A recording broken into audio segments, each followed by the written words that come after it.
서울시가 앞으로 서울시 안에서만 지하철을 운행하겠다. 네. 서울시 경계를 벗어나는 지역에 대해서는 각 지자체에서 알아서 하라는 이야기라고 볼 수가 있습니다. 그동안 서울시가 경기, 인천 등 수도권 주민들의 교통, 편의, 그리고 서울 접근성을 위해서 기존의 도시철도를 연장해서 직결 운행을 해왔었는데요.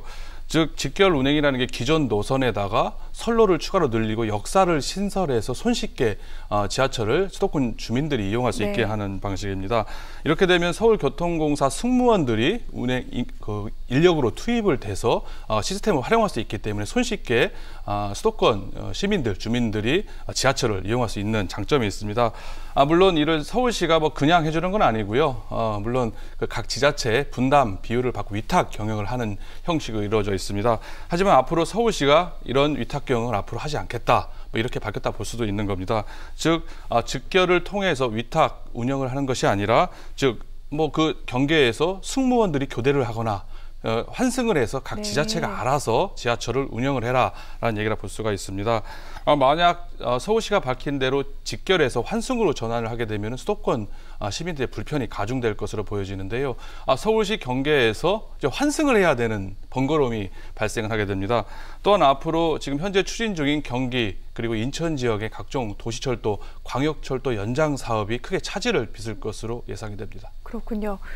이 부분에 대해서 그럼 얘기를 하자면 왜 서울시가 갑자기 이런 부분에 대해서 얘기를 한 것인지, 직결은 안 되고 평면 환승, 지자체에서 알아서 해라라고 얘기한 그 배경을 좀 알아야 될 것 같습니다. 네, 날로 눈덩이처럼 늘어나는 적자 때문이라고 볼 수가 있습니다.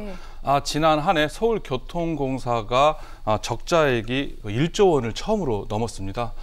올해 적자 예상액도 1조 5,991억 원으로 상당한 수준이라 볼 수가 있는데요.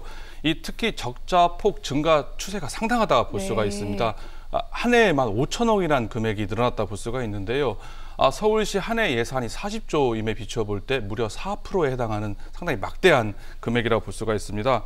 서울시는 환승 방식보다는 직결 방식보다는 환승 방식이 훨씬 더 효율적이고 안전하다. 그리고 프랑스, 독일, 중국 등지에서 이런 환승 방식을 도입하고 있기 때문에 이렇게 하는 것이 세계적 트렌드, 추세에 맞다라고 얘기를 하고 있는데요.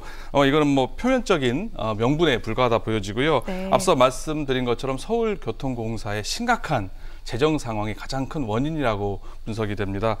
또 서울시는 이런 상황에서 경기, 인천이 자기가 부담해야 되는 책임, 분담에 대해서 상당히 미온적으로 대응하고 있는 거 아니냐. 그러면서 추가적으로 직결 노선 연장만 요구한다고 하면서 불만을 드러낸 적도 있다고 볼 수가 있기 때문에 이런 이유들이 맞물리면서 서울시가 이번과 같은 극약 처방을 하지 않았나 이렇게 생각이 됩니다. 네. 당장 이 수도권, 경기 인천 지역에는 여러 가지 철도 사업이 예정돼 있고 또 계획이 되어 있는 곳들이 있는데 아무래도 차질, 변화가 불가피하지 않을까 싶기도 합니다. 경기도와 인천시에서는 뭐라고 얘기를 하고 있습니까? 상당히 당혹스럽다 볼 수가 있습니다. 특히 지하철을 직접 운영하지 않고 위탁 경영에 의존하고 있는 경기도 같은 경우는 상당히 날벼락을 맞았다 볼 수가 있는 상황이라고 할 수가 있는데요. 이렇게 되면 앞으로 경기도를 비롯한 인천, 광역철도라든지 도시철도 직결 사업이 사실상 불가능해지는 문제가 발생을 하게 됩니다. 수도권 광역철도, 도시철도 연장 사업이 전면 제동이 걸리게 된다 이렇게 볼 수가 있을 것 같은데요. 경기도는 올해 상반기에 있을 제4차 국가철도망 구축 계획이 있으니까 그걸 한번 지켜보자 하면서 신중한 입장을 보이고 있습니다만은 국토부와 대도시권 광역교통위원회 대광위의 제4차 국가철도망 구축 계획과 서울시의 입장이 별개이기 때문에 서울시가 입장을 바꾸지 않는 이상 국토부의 제4차 국가철도망 구축 계획 여부는 상당히 중요하지가 않다라고 볼 수가 있습니다. 즉 국가철도망 구축 계획에 있어서 서울시와는 별개로 다뤄져야 된다. 그러니까 이거와 연계는 크게 없다라고 볼 수가 있고요. 또 국가철도망 구축 계획에 요청한 대부분의 노선들이 직결을 전제로 해서 사업을 설계가 되어 있습니다. 이렇게 되면은 앞으로 사업을 다시 재검토하거나 재설계해야 되는 상당히 불가피한 혼란이 예상이 됩니다. 그렇군요. 자, 이런 가운데 또 정치적인 해석이 나오고 있는 대목도 있습니다. 서울시, 말씀드린 대로 4월 재보궐선거 앞두고 서울 시민들만을 위한 행정을 펼치는 것처럼 보여서 선거에 좀 긍정적인 영향을 끼치려는 게 아니냐, 이런 의심이 나오고 있기도 하고요. 반면에 또 이런 얘기도 있습니다. 이번 보궐선거 끝나고 난 뒤 내년엔 대선도 있고 또 6월 달에는 지방선거도 치러지는데 이같이 선거를 앞두고 지하철 공약 남발되는 경우가 많은데 이를 막기 위해서다, 이렇게 봐야 된다라는 얘기도 있는데 소장님께서는 어느 쪽이십니까? 네, 그런 얘기도 많이 있는데요. 어쨌거나 앞서 말씀드린 것처럼 막대한 운영 적자 때문에 서울시의 이제 불가피한 선택 아니냐, 네.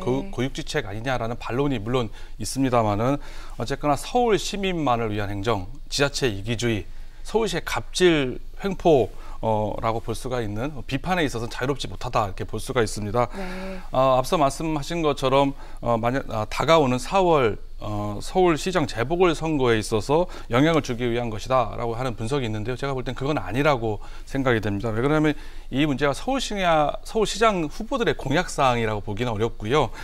지금 현 서정엽 서울시장 직무대행이 발표한 내용이기 때문에 그렇습니다.